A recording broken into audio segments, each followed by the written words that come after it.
Ayan. Close your eyes, everybody. Close your eyes. Close your eyes.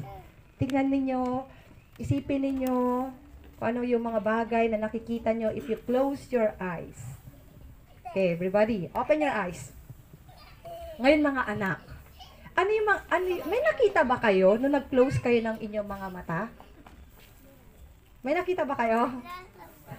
Wala po. Ano yung nakita, ano lang yung nakikita nyo? Ha? Ano yun? Madali. Okay, madilim. Madilim. Nakakita na ba kayo ng black? Ayan.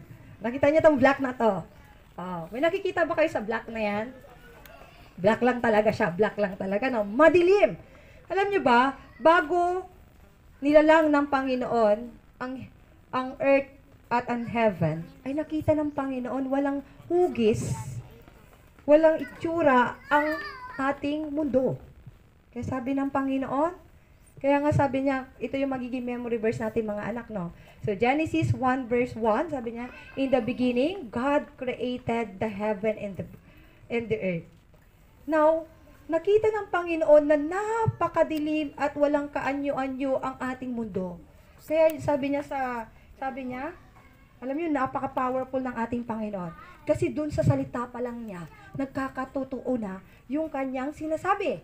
Kaya sabi niya doon sa una, let there be, anong unang ginawa niya? Dahil sa napakadilim, mga anak, tulad ng pag-close ninyo ng eyes ninyo, at ang inyong nakita lang ay dark. So sabi ng Panginoon, let there be light, sabi niya. Kaya yung dark nagkaroon ng light. So in day 1, God created light and separated it from the darkness. Kaya meron tayong morning, meron tayong evening. Okay, meron tayong tinatawag na, yan na po siya, day and night. So, anong ginalikha ng Panginoon in the first day? Light. Ano yung ginawa ng Panginoon? He was created the light. At ang sabi ng Panginoon, it was so good. Napakaganda, sabi niya. Ikaw ba naman? Kung dark lang niya makikita ninyo, parang hindi niyo ma-appreciate, no? Ayan, ngayon nagkaroon na ng liwanag. So, napakaganda. Subukan nyo lang, may nanakar kayo ang bilungot. O, diba? Naantay ng bilungot. Natatakot tayo, Paano ito biglan ng brown out? Diba? Takot tayo, matawag tayo nakapairi, umbunan tayo, Uman. Pero sa Diyos at makapangyarihan, kaya He separated the dark into sa light. Kaya, ang day 1 natin ay God created or made the light. Now, sabi niya, it was so good. Tinignan niya pa. Napaka-busy ni God natin, no? Tinitignan niya pa kung anong pwede niya magawa sa ating earth para mas maganda pa siya. Ayan. Kaya sabi niya, in the second day, ayan. Anong ginawa ng Panginoon in the second day? Sabi niya, God separated waters in the sky from waters on the earth. Ang tawag natin dyan, in short, firmament. Okay. Kaya ang Panginoon, sabi niya, wow. Nakita niya, sineparate niya yung waters from the sky. Kaya meron na tayong clouds. Yung mga anak. Diba ang ganda ng tignan? Nandun yung water, hindi halo-halo. Gulo, no? Kapag halo-halo, no? Yung tubig sa kayong permanent, magka-mix, no? Nasubukan niyo na yung mga anak, nag-combine kayo ng mga iba't iba or pinaghalo-halo niyo yung mga iba't ibang mga bagay. Di ba ang gulo-gulo ng bahay kapag gano'n? Oh. So, ang sabi ng Panginoon, let me separate the waters from the heavenly bodies. Yung ating kaya sabi niya, and they call it firmament. Okay, alalahanin natin, Sa day 1, ano yung nilikha ng Panginoon? Light. Pangalawa, firmament. Remember this, kasi mamaya tatanungin namin kayo. Ayan, so yung day 2, sabi ng Panginoon, let's do it, sabi niya. Let's separate the waters from the firmament. Kaya ang ginawa niya, yung firmament ay siya yung day 2. And sabi ng Panginoon, it was good. Naggalak na naman ang ating Panginoon. Kasi nakita niya, nagkakaroon na ng order. Kaya nga ang ating Panginoon is God of order. Ayan. Next, sa day 3 naman mga anak. Sa day 3 naman mga anak, sa pangatlong araw, sabi ng Panginoon, God created the land and plants. So, in the third day, God created the vegetations. Okay? Yung mga plants. Ano yung mga plants na alam natin mga anak?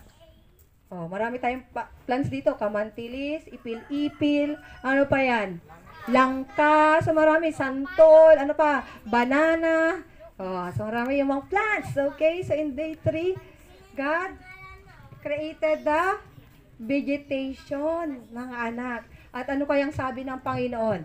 Nung nilikha niya ang mga ito, it was good, sabi niya.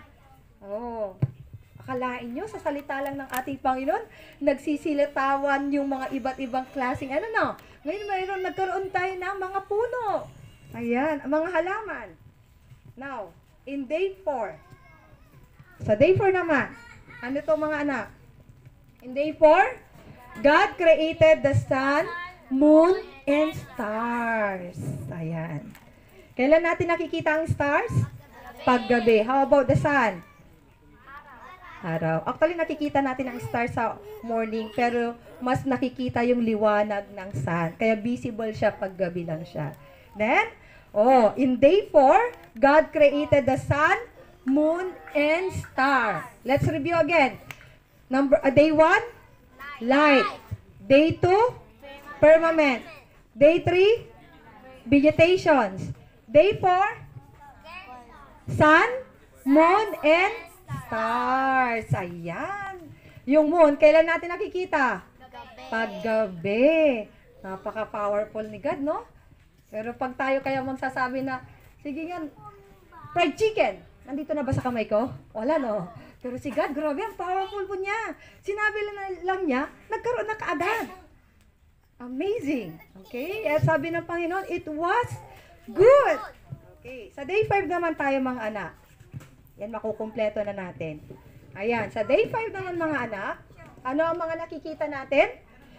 God created the fish and sea creatures. Ano yun? So, nakikita niyo yung mga nasa larawan? Ano kayang reaction ng ating Panginoon? Sabi ng Panginoon, it was good.